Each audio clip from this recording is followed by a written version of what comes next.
Hello, hello, everyone. It's Wendy back for another list, actually. I think this is going to be my first list here on Wendy's Parade. We are going to talk about green fragrances. It's spring. Everybody's doing it. I have a ton of great fragrances, so, why not? I'm probably going to do this. I actually am going to do this video into two parts. I'm not doing niche versus designer. I'm not doing expensive versus inexpensive. I'm actually going to do vintage versus more current being post Y2K. So without further ado, I'm going to sit back here because I'm going to put my bottles up here. This may be a little janky. Apologies in advance. We're going to start with one from the 1950s, 1959, Guerlain. This is a men's perfume. Number one is Guerlain Vetiver. Basically, this is green. This is a walk on a beautiful spring day where it's really warm and you're walking like right down the mow line. Forest over here, lawn over here, lots of bergamot, lots of woods, lots of tobacco. I wear men's perfumes a lot, so I have no problem wearing this. This is more though, I just want to smell it. Like I don't even really want to wear it, but sometimes I'll just spray it on something or just spray it on my hand and just like huff it. So this is the first one, Guerlain 1959 Vetiver. And just because, we've all at least heard of this perfume, I'm just going to do this. This is number 2, Chanel number 19. I actually have the Eau de Toilette. I love this. Oh gosh. And I also have an old discontinued bottle of the Eau de Cologne. This is surprisingly floral. Still has that kind of crazy nail polish remover top that the Eau de Toilette has. This is very floral. The Eau de Toilette is a little bit almost kind of like forested and greener than everything else. And the Eau de Parfum is a little bit more powdery. But Bergamot Queen, super 70s. This is like the probably quintessential green 70s perfume. Most of the perfumes I have in here are from the 1970s because that's what they made for women. They made very aggressive, strong-minded green perfumes for women too. That's just what was marketed.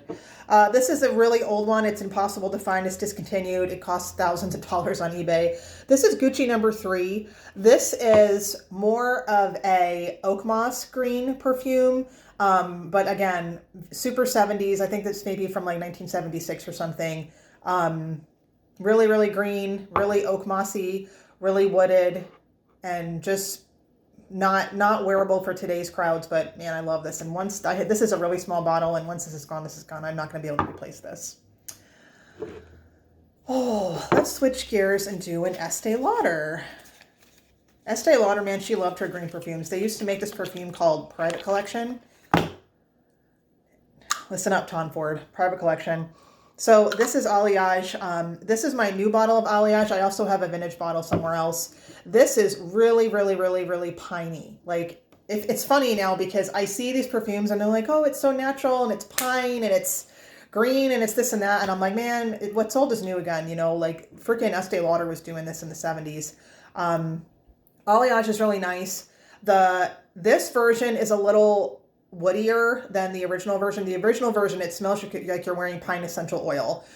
This version is a little bit more woody versus piney. I have no idea what the last reformulation smells like. Estee Lauder put all of their back catalog in the same bottles, and they're discontinuing this. They're discontinuing half of their old catalog, which is another review in itself. So, Aliage. Oh, this is a good one. Not a lot of people know about this house. This is Jean-Louis Scherrer. And this is from 1979. This is like the green everything. It has like soapy green aldehydes on top. It has like pine trees. It has like mown lawns. It has green flowers like narcissus and like a green hyacinth and a deep, rich, woody vetiver oak moss base. This just hits like every dark, dirty, outdoor facet of green that you could ever imagine. They still make this. I have several bottles of this because it comes in Eau de Toilette and Eau de Parfum, and it's old, so I have some vintage bottles too. The new stuff is good. So if you like that sort of thing, or you like Chanel number 19, or your mom used to wear private collection or whatever. This is really, really sweet. I like this one a lot. Speaking of Chanel, let's go back to Chanel. This is Cristalle. Oh, Cristalle. Terribly, terribly pre-formulated. You know, shed a tear for Cristalle.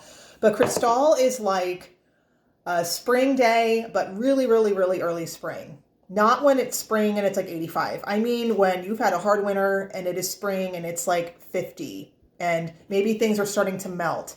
And maybe you can smell a little bit of something besides snow. And maybe there's just some, you know, the crocuses are coming up, like really, really early stuff. But still, it's still cold out. And that's the nice thing about this is that if you wear this in the dead of summer in the true heat, this is like, it really is, it's cooling. It also smells, because there's oak moss in it, it's a 1970s perfume. Some people think it smells a little like swampy on them, so it's not going to be for everybody. But this, the newer versions of Cristalle, man, they've really taken the florals out, and it's nice and it's green, but it just, once I smelled the vintage version, I was like, man, what are they selling us? It's like flat. It's like eating a pink tomato from the grocery store in the winter versus getting a real tomato that was grown down the street from you in July. Like, that is the difference, you know? So the earliest one, not a lot of people talk about this house anymore. This is from Annick Goutal. This is from the 1980s. The 1980s didn't have a lot of green perfumes. They were kind of moving on to the spices and the orientals and things like that.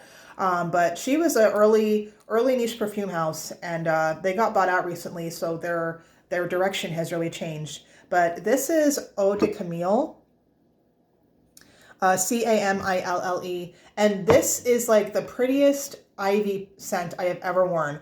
Now, a lot of their perfumes are really, really ephemeral. They don't last really long. They're not strong, but what they are like statements of art. Like, all of their perfumes, they really do have something to say, and they really do, you know, a lot of that copy, like, it's kind of BS, you know, but for this house, especially before they got bought out, if they had an idea, that's what they were executing, and it was independent of how long it lasted or how strong it was or who's going to smell you, or even if it's like publicly pleasing. So this is supposed to just be like, you know, the way ivy smells. There's a huge bitter green ivy smells in here, ivy scent in here, excuse me. And even like a little, when it dries down a little bit into a vanilla, does not last long at all. But man, if you want to, I just want a hit of that like ivy. It just smells so freaking bitter and delicious. Oh my God, I love it.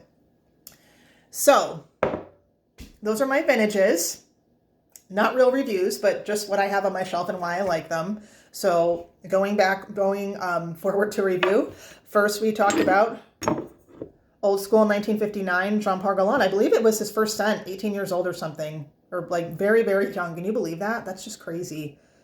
Anyway, Guerlain Vetiver, highly recommend this. Tobacco, if you bottled this and called it niche, yeah. So there's that one. Then there's Gucci number 3. You're never going to find this. This is like Aromatics Elixir, brown oak moss, but kind of green like that. Chanel number 19, kind of famous still. Everybody's at least heard of this if you're into perfume. Good old Estee Lauder and Aliage, the original sport perfume. Nice and green, and like you're rolling around in pine mulch. Cristalle, early spring.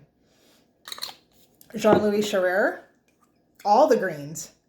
I'm just going to smell them all. Oh my gosh, there's just not enough time in the world to wear all your perfumes, you know? And lastly, the last one we talked about was Annick Goutal. I even love their old bottles, and they don't make them like this anymore. Annick Goutal Eau de Camille. So anyway, that's my list. And any questions, comments, concerns? I know that was short and sweet and fast, but it's not real perfume reviews. I just like to talk about my bottles because I don't have enough to love them. I can't wear perfume to work, so I don't wear these all enough. But anyway, I'm going to do the post 2000 perfumes next. So stay tuned if you want to hear about some green stuff. Bye.